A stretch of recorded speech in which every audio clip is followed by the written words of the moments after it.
Un couple accepte d'être évalué par une jeune femme afin de pouvoir avoir un enfant.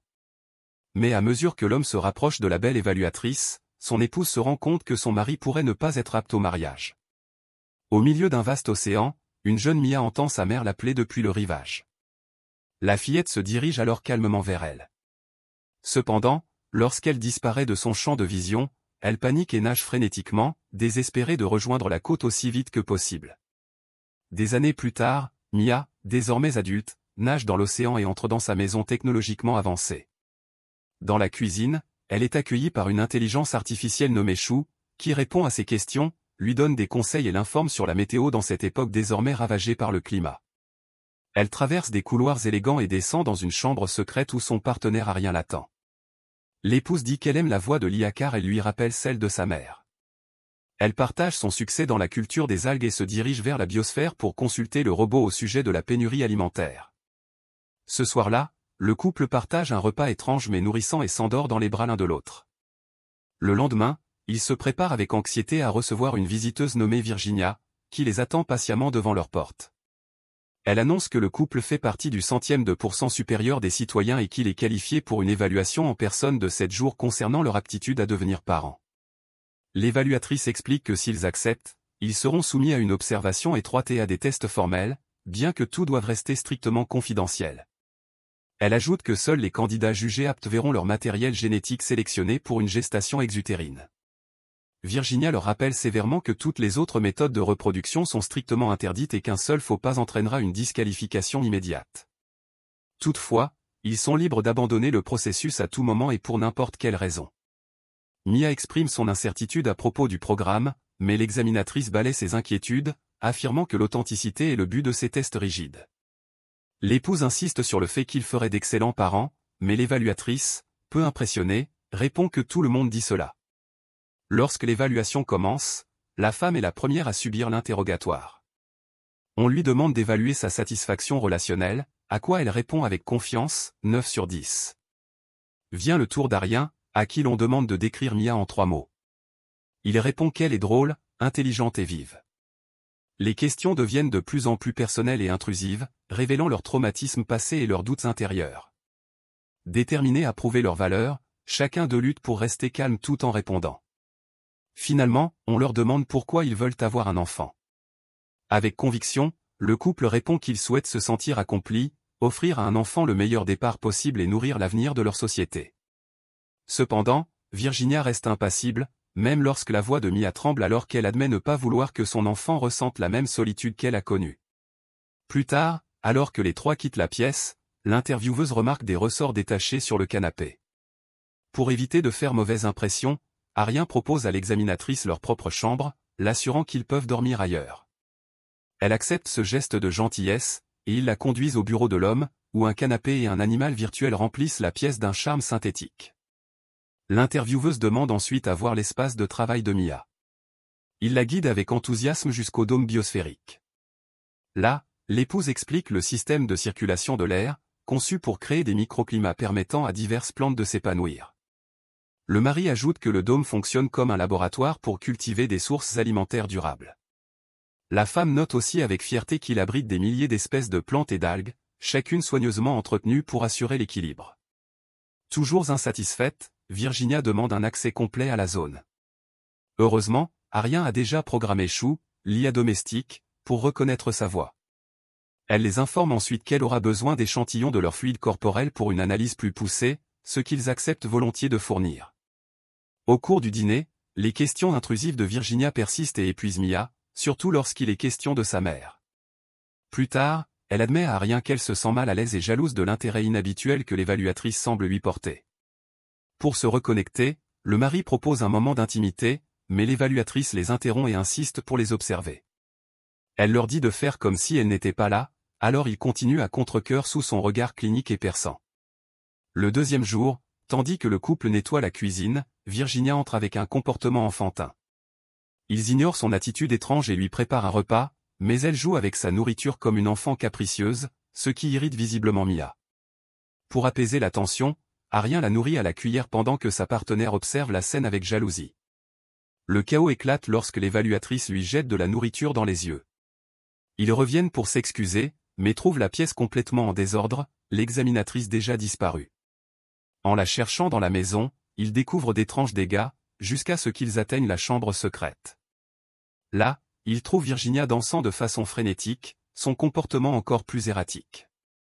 L'homme perd finalement patience et lui crie d'arrêter. Elle redevient soudainement calme et annonce froidement la fin de la deuxième journée d'évaluation. Alors que la tension persiste dans l'air, Chou les informe qu'une livraison les attend à l'extérieur, une aire de jeu sous dôme pour enfants. Le troisième jour de test, Virginia retrouve son comportement enfantin, jouant joyeusement dans l'aire de jeu nouvellement installé qu'elle prétend adorer. Sans prévenir, elle pénètre dans l'espace de travail d'Arien, touche le singe virtuel et l'invite à faire semblant qu'ils sont des tigres. L'épouse entre et les surprend en train de jouer. Bien qu'elle soit visiblement mal à l'aise, elle tente de faire bonne figure. Le quatrième jour, l'évaluatrice invite le couple à jouer à cache-cache près du rivage, et ils acceptent tous les deux, se prêtant à sa demande étrange. Mais au fur et à mesure que le jeu avance, la femme remarque quelque chose de troublant, l'examinatrice et son compagnon semblent s'amuser ensemble, oubliant presque sa présence. Le sentiment d'exclusion s'intensifie alors que les deux construisent un château de sable en riant et en se rapprochant, tandis qu'elle est mise de côté. Plus tard, lorsque Virginia disparaît de leur vue, Mia confie à Arien qu'elle pense abandonner l'évaluation. Il la supplie de ne pas renoncer, lui rappelant de ne pas répéter le même schéma que sa mère qui l'a abandonné. Avant qu'ils ne puissent poursuivre leur conversation, ils trouvent l'une des chaussures de Virginia près de l'eau, puis son corps inconscient allongé sur le rivage. Paniquée, la femme se précipite vers elle, mais l'évaluatrice se redresse calmement en affirmant qu'elle faisait simplement semblant d'être une étoile de mer. Frustrée, l'épouse s'emporte et la prévient que la prochaine fois, elle pourrait bien la laisser se noyer. Son mari la tire à l'écart, la réprimandant pour son emportement inapproprié. Il lui dit que si elle veut vraiment devenir mère, elle ne peut pas continuer à se comporter ainsi. Mais Mia, à bout, lui rétorque qu'elle veut un véritable enfant, pas ce cirque insensé. Incapable de gérer le conflit, Arien s'éloigne. Sur le chemin du retour, la tension monte alors que Virginia s'accroche à lui comme une enfant. Quand la pluie tombe, le dos de l'homme cède et il la pose à terre. Sa femme intervient, proposant de porter Virginia elle-même, mais l'évaluatrice refuse en déclarant qu'elle ne veut que son père. Elle part seule, ce qui provoque un bref accrochage entre les deux femmes. Pourtant, Mia ravale sa frustration et choisit de jouer le rôle qu'on attend d'elle. Elle conduit l'évaluatrice pour un bain et, peu à peu, elle commence à créer un lien à travers des éclats de rire et des éclaboussures complices. Plus tard, alors que la femme brosse les cheveux de Virginia, elle s'ouvre sur sa propre mère, sa voix douce chargée de douleur enfouie. À ce moment-là, Sio annonce une livraison, et Arien l'informe d'un dîner surprise auquel ils doivent participer, qu'ils sont en réalité en train d'organiser eux-mêmes. Les soupçons s'éveillent, probablement à cause d'une manigance de Virginia, mais ils préparent tout de même la nourriture et la table. Les invités commencent à arriver et le dîner débute. Mais l'ambiance devient vite tendue lorsque Mia se retrouve assise en face de Walter, son ancien amant et mentor. La conversation dérive malaisément vers le passé, sur le fait qu'elle avait travaillé pour lui comme assistante de laboratoire, et sur la manière dont il l'avait quittée pour une scientifique plus excitante.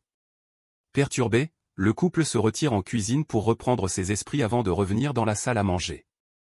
Mais tout espoir de sauver la soirée s'évanouit lorsque Virginia recommence à se comporter bizarrement, jouant avec sa nourriture et agissant comme une enfant, attirant les regards désapprobateurs des invités. L'inconfort atteint son paroxysme lorsque l'évaluatrice mange de façon excessive et commence à s'étouffer, horrifiant les convives. Comme par hasard, la mère d'Arien, Ambika, arrive à ce moment précis. Froide, stricte et implacable, elle lance un regard glacial vers les pitreries de l'évaluatrice. Quand cette dernière rampe sous la table, Mia prend le relais en tant que figure maternelle, apaisant l'évaluatrice avec patience.